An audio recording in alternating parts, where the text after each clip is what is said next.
Varicose veins కి సరైన చికిత్స కోసం సంప్రదించండి ఎవిస్ హాస్పిటల్. నమస్కారం. ప్రస్తుతం మనతో పాటు ఇస్కాన్ టెంపుల్ నుంచి ప్రణవానంద ప్రభుజీ ఉన్నారు. వారు ముంబైలోని గోవర్ధన్ ఇకో విలేజ్ ఆశ్రమంలో సేవ చేస్తూ ఉంటారు. ప్రత్యేకంగా శ్రీకృష్ణ భగవానుడి గురించి, వారి లీలల గురించి, ఇప్పటి జనరేషన్ అసలు శ్రీకృష్ణ భగవాన్ నుంచి ఏం నేర్చుకోవాలో, శ్రీకృష్ణ తత్వం సమస్త మానవాళికి ఏం చెబుతోందో వారి ప్రవచనాల ద్వారా వివిధ మాధ్యమాల్లో వివరిస్తూ ఉన్నారు. ప్రస్తుతం సుమన్ టీవీ స్టూడియోలో ఉన్నారు. వారితో మాట్లాడదాం. ప్రణవానంద ప్రభుజీ, నమస్కారం అండి. హరే కృష్ణ.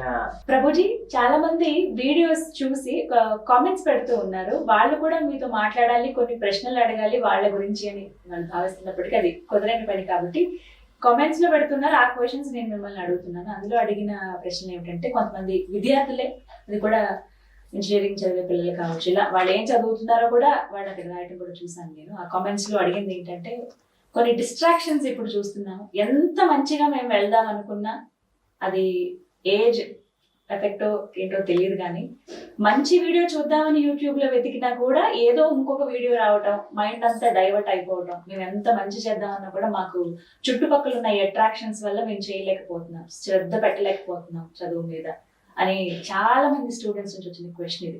ఈ డిస్ట్రాక్షన్స్ నుంచి ఎలా బయటపడాలి అని అడుగుతున్నారు. మీకు ఒక విషయం చెప్తానండి. డిస్ట్రాక్షన్ అనేది కేవలం ఒక ఏజ్కి సంబంధించింది కాదు. ఒకసారి అక్బర్ బీర్బల్ని అడుగుతారనమాట. ముసలితనంలో మన దగ్గర ఉండే అనర్థాలు అంటే ఆ యొక్క కోరికలు ఇవన్నీ పోతాయి కాబట్టి ఈ యంగ్ ఏజ్, మీరు అన్నారు కదా, ఆ ఏజ్ ప్రభావం బట్టే ఈ ఒకటి ఉంటుంది అని అన్నారు. అంటే బీర్బల్ అన్నారు, అది కాదయ్యా, ఎప్పుడైనా సరే ఎక్కడికైనా సరే మన హృదయం శుద్ధీకరణ జరగలేదు అని అంటే ఎప్పుడు ఉండే ఉంటాయి అని అంటే ఆయన నమ్మరనమాట. సరే రేపు ప్రొద్దున రా నిరూపిస్తాను అని చెప్తారు. చెప్పి ఒక ముసలు ఆయన నెక్స్ట్ డే చనిపోతున్నారు, ఇంకొన్ని క్షణాలలో చనిపోతున్నారు అని పెట్టి అక్కడ ఇలా పడుకోబెట్టారనమాట. ఆయనని పడక మీద పడుకోబెట్టేసి ఏం చేశారంటే వాళ్ళ యొక్క రాజుగారిని రమ్మన్నారు. రాజుగారు వచ్చేటప్పుడు మీరు రాజాది రాజా అని ఇలా అరుస్తూ ఉంటారు కదా, తర్వాత రాజుగారు ఇలా దిగొస్తారు. ఆయన దిగొచ్చే సమయంలో అందరు చూస్తూ ఉన్నారు, ఇలా రాజు కూడా దిగొస్తున్నారు. రాజుగారి యొక్క చిన్న కూతురు అన్నమాట, ఒక యూత్ లో ఉంది ఆవిడకి పెద్ద పెద్ద గజ్జలు వేసి పట్టీలు వేసి తయారయ్యి ఆవిడ ఇలా పక్క నుంచి వెళ్తున్నారు అనమాట.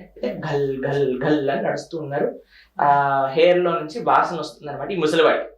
అయితే ఈయన రాజు వస్తున్నాడు అని ఇలా తిప్పారు తలని, ఇటువైపు నుంచి రాజు వస్తున్నారు. కానీ ఎప్పుడైతే ఆ గల్ గల్ గల్ అని శబ్దం సువాసన వచ్చిందో మెల్లగా తలని అటువైపు తిప్పడం ప్రారంభం చేశారనమాట. అప్పుడు అక్బర్కి చూపించారు, ఈయన చూసావా, నువ్వు అన్నావు కదా పోతుంది కోరిక అని, ఎలా ఉంది అని చెప్తారనమాట. కాబట్టి ఏజ్ తో సంబంధం కాదండి. ప్రతి ఒక్కళ్ళకి కూడా ఈ డిస్ట్రాక్షన్, కామ క్రోధ లోభ మోహ మద మాశ్చర్యములు అనేవి హృదయంలో ఉంటాయి. ఇదే అవిద్య అనర్థములు అని అంటారు.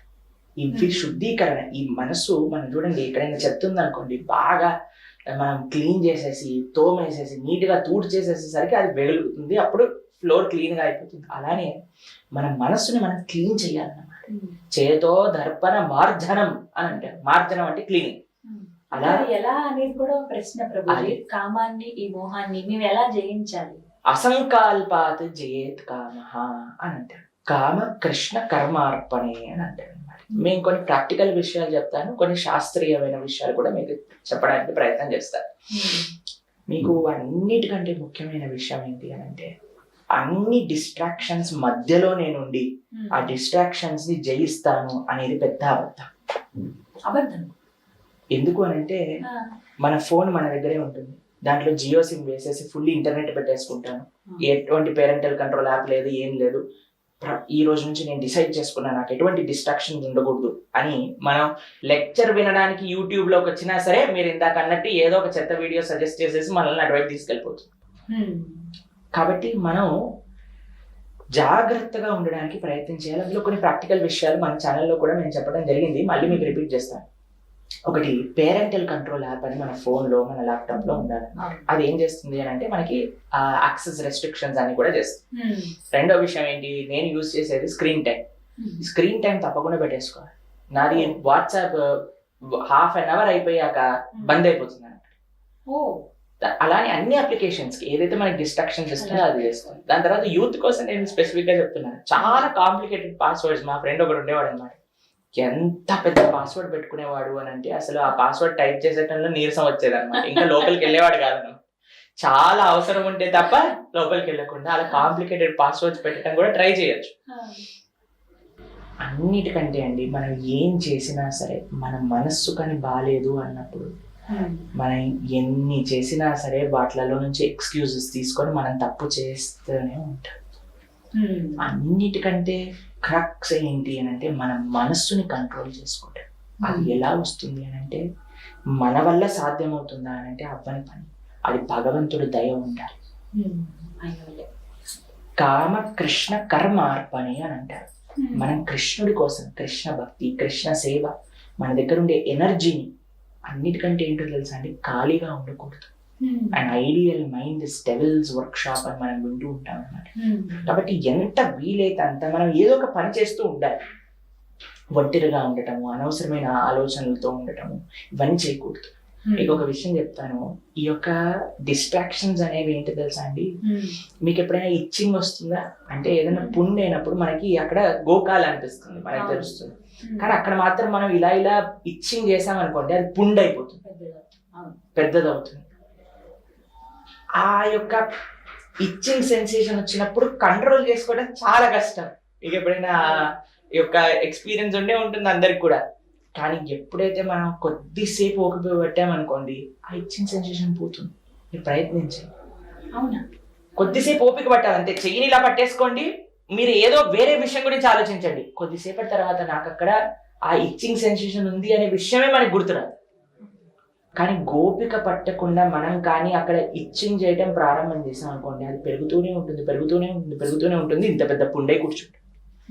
కాబట్టి ఎప్పుడైనా మనకి చెడు ఆలోచనలు వచ్చాయి అని అంటే మనసుని వెంటనే అక్కడ నుంచి కట్ చేయండి, వేరే పనులలో పెట్టండి. కొద్దిసేపు ఆ వేరే పనిలో మీ మనసుని పెట్టండి, కొద్దిసేపట్లో ఆ యొక్క ఆలోచన అని పోతుంది. కొంతమంది ఏం చెప్తారు తెలుసండి, ఈ ప్రపంచంలో చెడు ఆలోచనలు వచ్చినప్పుడు, చెడు పనులు చేసేటప్పుడు ఎంతగా చేసేయాలంటే ఆ పని పైన విరక్తి పుట్టాలి, అప్పుడు పోతుంది అని చెప్తారు. ఇది పెద్ద అబద్ధం.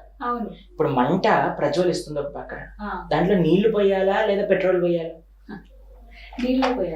పెట్రోల్ పోసారు అనుకోండి, ఇంకా మొత్తం స్టూడియో అంతా కూడా కాలిపోతుంది. దాని తర్వాత మొత్తం బిల్డింగే మంట అంటుకుంటే, పెట్రోల్ పోయటం సొల్యూషన్ కాదండి, నీళ్లు పోయటం సొల్యూషన్. కాబట్టి మీరు ఎంతగా ఈ చెడు పనులలో మనం ఇది అయిపోవాలి అని అంటే దాని తర్వాత మనకు కోరిక ఉండదు అని చెప్తా, అది అబద్ధం అండి ప్రపంచం. కాబట్టి ఎంత చిన్నగా ఉన్నప్పుడు మనం ఆ మంటని ఆర్పగలిగితే అంత మంచిది, అది పెద్దగా అవ్వకుండా ఉంటుంది. అందుకే చిన్నప్పటి నుంచే మనకి మన సనాతన ధర్మంలో కొన్ని నియమాలు అని చెప్పారు అనమాట. ఎప్పుడైనా చూడండి మన నియమాలు పాటిస్తూ ఉంటాం. ఈ వ్రతం రూపంలోనో, ఈ మాల రూపంలోనో, నోము రూపంలోనో, ఎప్పుడైనా సరే కొంతమంది చెప్తుంటారు, రోజు మేము శుక్రవారం రోజు ఈ పని చేయం, మంగళవారం రోజు ఈ పని చేయం, శనివారం నియమం పెట్టారు అని అంటే అది నీకు చెడు అని గుర్తు. కాబట్టి వాటిని ఎంత మనం తగ్గించుకుంటే అంత మంచిది. మరి మేము ఎలా ప్రభుజీ మనసుని ఎలా నిగ్రహ చేయగలుగుతాము అని అంటే మీకు ఒక ఆధ్యాత్మిక సాధన, అన్నిటికంటే గొప్ప సాధన ఏంటి అంటే భగవంతుడి యొక్క నామాన్ని జపం చేయడం. మంత్ర మెడిటేషన్ అనే ఈ టెక్నిక్ ని మీరు ఫాలో అవ్వండి. ఎంత మంచి రిజల్ట్స్ వస్తాయి అంటే మనసు బాగుంటుంది, మనకి దృఢ నిశ్చయం ఏర్పడుతుంది, డిస్క్రిమినేషన్, డిటర్మినేషన్ రెండూ వస్తాయి ఈ మంత్ర మెడిటేషన్ ద్వారా. ఏంటది అంటే ప్రతిరోజు ఒక 15 నిమిషాలు, 20 నిమిషాలు, అరగంట సేపు మీరు మీ సమయాన్ని తీసి హరే కృష్ణ కృష్ణ కృష్ణ హరే హరే, హరే రామ రామ రామ హరే హరే, ఈ మంత్రాన్ని జపం చేయండి. ఎంత స్ట్రెంగ్త్ ఇస్తుంది అని అంటే మనం బ్యాటరీని ఛార్జ్ చేసినట్టుగా మన మనస్సు, మన శరీరం మొత్తం కూడా ఆ పాజిటివిటీ, ఆ స్పిరిచువాలిటీతో ఛార్జ్ అయిపోతుంది అన్నమాట. ఎవరైనా హ్యాపీగా జపం చేసుకోవచ్చు. మనం జపం గురించి లాస్ట్ టైం మాట్లాడుకున్నాం, అలా చక్కగా జపం చేయండి. మన మనసు పైన ఎంత నిగ్రహం వస్తుందో మనకు తెలుస్తుంది. కాబట్టి మనము మన దగ్గర ఉండే చెడు విషయాలను నిగ్రహించటం ఇంకా ఏ మార్గంతో సాధ్యం కాదండి. మనకి తెలుసు, విశ్వామిత్రుడు మెడిటేషన్ చేశారు, అరణ్యంలోకి వెళ్ళి తపస్సు చేయడానికి కూర్చున్నారు. మేనక, రంభ వీళ్ళందరూ వచ్చి డిస్ట్రాక్ట్ చేసేస్తారు. మనకి తెలుసు ఈ విషయం గురించి. ఒకసారి కామం ద్వారా, ఇంకోసారి కోపం ద్వారా ఆయన తన యొక్క తపశ్శక్తిని మొత్తం కూడా కోల్పోతారు. కానీ అదే విషయం ఒక కృష్ణ భక్తుడు ఉన్నారండి, ఆయన పేరు హరిదాస్ ఠాకూర్ అని అంటాడు అన్నమాట. ఆయన జపం చేస్తూ ఉంటాడు. రోజుకి ఎన్ని గంటలు జపం చేసేవారో తెలుసా? 24 గంటలలో 22 గంటలు జపం చేసేవారు. అయితే ఇలా జపం చేస్తూ ఉన్నప్పుడు ఆయన అంటే కొంతమంది పడని వాళ్ళు ఉండేవారు అనమాట. వాళ్ళు ఒక వేష్యను పంపించారు ఆయన దగ్గరికి. ఈయన ఎలా అయినా డిస్ట్రాక్ట్ చేసేసి ఈయనతో తప్పు చేయించేసి అప్పుడు మొత్తం సమాజంలో ఈయనని మనం చెడుగా అనుకోవచ్చు అని ఆవిడ వెళ్తుంది, ఆయన దగ్గరకు వస్తుంది అనమాట. అయ్యా, నేను మీతో ఎంజాయ్ చేయాలనుకుంటున్నా అని. ఈవిడ పేరు లక్షహీర అంటారు. చాలా సౌందర్యవతి అనమాట. ఆవిడ వచ్చి నేను డిస్ట్రాక్ట్ చేయడానికి ప్రయత్నం చేస్తుంది. అయితే ఈయన అంటాడు, అమ్మ నేను జపం చేస్తున్నా, కూర్చో, జపం అయిపోయాక నీతో మాట్లాడతా అని. జపం చేస్తున్నారు. సాయంత్రం అయిపోయింది, రాత్రి అయిపోయింది, పొద్దున అయిపోయింది, ఇంకా జపం చేస్తూనే ఉన్నారు. అయ్యా పొద్దున అయిపోయింది అంటే సరే మరి సాయంత్రం పూట రా. మళ్ళీ సాయంత్రం పూట వచ్చింది, చూసేసరికి జపం చేస్తున్నా. అయ్యా మన ఇద్దరం ఎంజాయ్ చేద్దామని అంటే వెయిట్ చేయి, జపం అయిపోగానే వస్తాను. అలా 3 రోజులు అయ్యేసరికి ఆయన కళ్ళు తెరిచేసరికి ఈవిడ కూడా ఒక జపమాల పట్టుకొని కూర్చుంది అనమాట, జపం చేస్తూ ఉందన్నమాట. కాబట్టి ఆ స్ట్రెంగ్త్ మనకి, మనతో ఉండే వాళ్ళందరి లోపల ట్రాన్స్ఫర్మేషన్ అనేది భగవద్భక్తి అది సులభంగా మనకి కలిగిస్తుంది అనమాట. కాబట్టి ఈ భగవద్భక్తి, ఈ కృష్ణ నామ జపం, ఈ భగవత్ సాంగత్యం, మంచి వాళ్ళ సాంగత్యాన్ని ఉండటం చేత, ఎప్పుడు కూడా మంచి విషయాలు మనం స్వీకరించడం చేత మన హృదయంలో ఉండే చెత్త, ఇప్పుడు చూడండి ఒక గ్లాస్ లో మురికి నీళ్లు ఉన్నాయనుకోండి, పైనుంచి మనం నీళ్లు పోస్తూ మంచి నీళ్లు పోస్తూ ఉంటే ఈ మురికంతా బయటకు వెళ్ళిపోతుంది. కొద్దిసేపటి తర్వాత ఈ గ్లాస్ లో మొత్తం కూడా మంచి నీళ్లు ఉంటాయి. అలా ఇప్పుడు మన హృదయంలో చెత్త ఉంది, మన మనసులో చెత్త ఉంది అనుకోండి, మంచి విషయాలు, ఆధ్యాత్మిక కృష్ణ సంబంధమైన విషయాలన్నీ కూడా వింటూ ఉండండి, చూస్తూ ఉండండి. కేవలం ఏమంటారో తెలుసండి, చెడు చూడకూడదు, చెడు వినకూడదు, చెడు మాట్లాడకూడదు, చెడు ఆలోచించకూడదు అంటే దాంతో సరిపోదండి. చెడుని చూడకపోవటం ఎంతైతే ముఖ్యమో మంచిని చూడటం కూడా అంతే ముఖ్యం. మంచిని వినటం అంత ముఖ్యం, మంచిని ఆచరించటం అంత ముఖ్యం, మంచిని మాట్లాడటం అంత ముఖ్యం. కాబట్టి ఇలా చేసినప్పుడు తప్పకుండా ఎంతమంది, మా యొక్క సొంత జీవితంలో నేను మీకు చెప్తాను, ఎంతో మంది వందలాది యూత్స్ మేము చూసాం. వాళ్ళ జీవితాల్లో ఉండే చెడు అలవాట్లన్నీ కూడా వాళ్ళు మారి మంచి ఆధ్యాత్మిక మార్గంలో వేలాది మందిని ఇప్పుడు కూడా మనం చూస్తున్నాం అనమాట. ఎందుకు సాధ్యమైంది అని అంటే కృష్ణ సాధన ద్వారా, ఆధ్యాత్మిక భక్తి సాధన ద్వారా ఇది సాధ్యమవుతుంది. కాబట్టి మీరు అస్సలు కంగారు పడకండి. ఎటువంటి చెడు అలవాట్లున్నా అన్నీ పోతాయి. మనం ఆ సంకల్పం చేసుకోవాలి, కృష్ణుని ప్రార్థన చేయాలి, ఆ కృష్ణ నామం జపం చేయాలి, మంచి వాళ్ళ సాంగత్యంలో ఉండాలి, మంచి విషయాలు ఉండాలి. అదే ప్రయత్నం ద్వారా మనం భగవద్గీత, భాగవతం, రామాయణం, మహాభారతం ఇవన్నీ చెప్తూ ఉన్నాం అన్నమాట. ఎందుకు అంటే ఈ మంచి వినటం చేత హృదయంలో ఉండే ఆ చెత్త అంతా కూడా బయటకు వచ్చేస్తుంది అన్నమాట. చక్కగా వివరించారు ప్రభుజీ. నమస్తే. హరే కృష్ణ.